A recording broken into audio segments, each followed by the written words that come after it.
ప్రజలు అప్రమత్తమైనా కూడా ప్రభుత్వం తరఫు నుంచి అధికార యంత్రాంగం సిద్ధమైనా కూడా ఒకేసారి అంత భారీ వర్షం నమోదుతోటి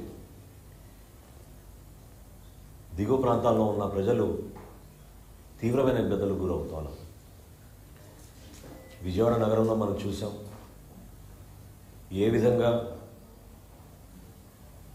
ఒక బాధ్యతతోటి గౌరవ ముఖ్యమంత్రి గారి నాయకత్వంలో ఉప ముఖ్యమంత్రి గారు పవన్ కళ్యాణ్ గారు చూపించిన చొరవతోటి స్పందించే మనస్తత్వంతో ప్రతి ఒక్కరూ కూడా ఒక బాధ్యతతోటి క్షేత్రస్థాయిలోకి వెళ్ళి పనిచేసి వాళ్ళ కష్టాలు కొంతవరకైనా తగ్గించే విధంగా ఒక ప్రయత్నం చేస్తూనే ఉన్నాం.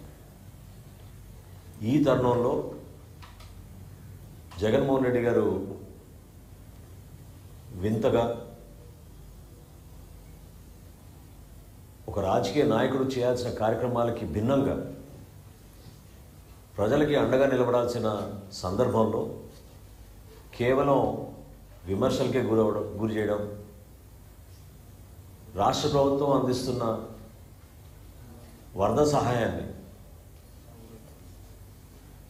చులకనగా క్షేత్రస్థాయిలో ప్రజానికానికి అందించాల్సిన బాధ్యత వారు కూడా తీసుకుంటే బాగుంటుందనే ఆలోచన లేకుండా మాట్లాడడం చాలా బాధాకరం.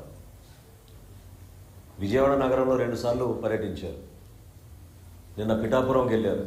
కాకినాడలో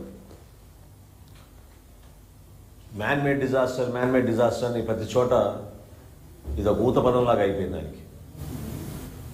అసలు గత 5 సంవత్సరాల్లో జగన్మోహన్ రెడ్డి గారి పరిపాలనే మన రాష్ట్రానికి అతిపెద్ద విపత్తు.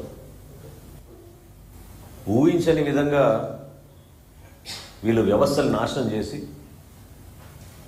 కనీసం ఇరిగేషన్ శాఖ పైన క్షేత్రస్థాయిలో ఉన్న వ్యవస్థలపైన అధ్యయనం చేసుకుని బడ్జెట్ అలొకేషన్లు కూడా చేయకుండా సర్వనాశనం చేసిన జగన్మోహన్ రెడ్డి గారు ఈ రోజున అధికారంలో ఉన్న కూటమి ప్రభుత్వం కేవలం 3 నెలలు అయింది మేము అధికారంలోకి వచ్చి.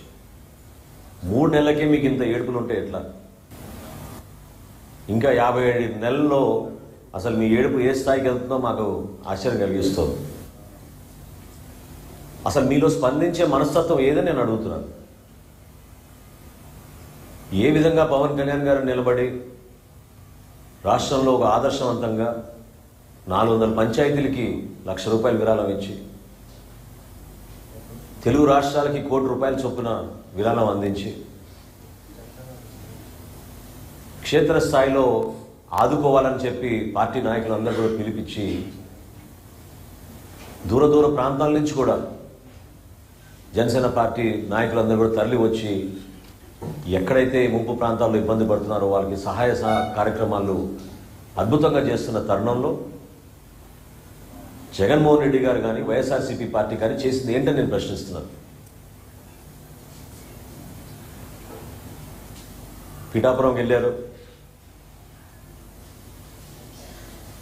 కొన్ని ప్రాంతాల్లో పర్యటించి క్షేత్రస్థాయిలో మీకు పూర్తి అవగాహన వచ్చినట్టు ఒక 40-50 కాగితాలు పట్టుకొని ప్రెస్ ముందు మీరు మాట్లాడిన మాటలు ఏ విధంగా ప్రజలకు ఉపయోగపడతాయని నేను ప్రశ్నిస్తున్నాను.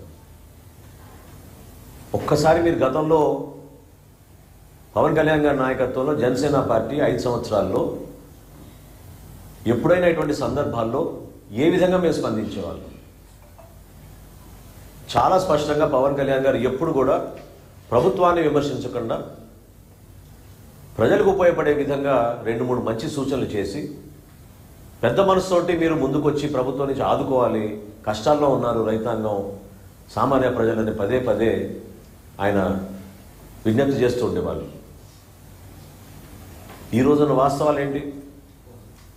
పోనీ మీరు అక్కడ పోయి పర్యటించారు, మీ సొంత పేరుతో నిర్మాణం చేసిన ఆ జగనన్న కాలనీ గొల్లపురంలో అక్కడికి పర్యటించారా మీరు? అక్కడున్న వాస్తవ పరిస్థితి తెలుసుకున్నారా? ఏ విధంగా ఆ ప్రాంతం మొత్తం మునిగిపోయిందో మీరు చూసారా? సెలెక్టివ్గా కొన్ని ప్రాంతాలకు వెళ్ళి ఏలేరు గురించి మాట్లాడుతున్నారు.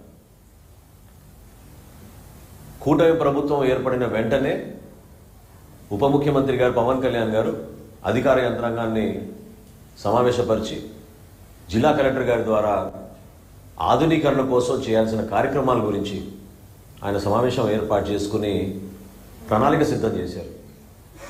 సుమారు 1000 కోట్ల రూపాయలతో అంచనాలు వేశారు. మరి మీ 5 సంవత్సరాల్లో ఎందుకు మీరు పని చేయలేకపోతున్నారంటే, ఎందుకు చేయలేదని అంటే విచిత్రమైన సమాధానం ఏంటంటే వర్షాలు ఎక్కువ పడ్డాయంట. అసలు స్పందించే మనస్తత్వం ఏది మీలో నేను అడుగుతున్నాను. మీరు ఎప్పుడైనా మీ జేబులోంచి 1 లక్ష రూపాయలు తీసేవారు కానీ ఇచ్చారా? సామాన్యుడు ఇబ్బంది పడుతుంటే మీరు పరదాలు కట్టుకుని తిరిగారే ఆ రోజుల్లో.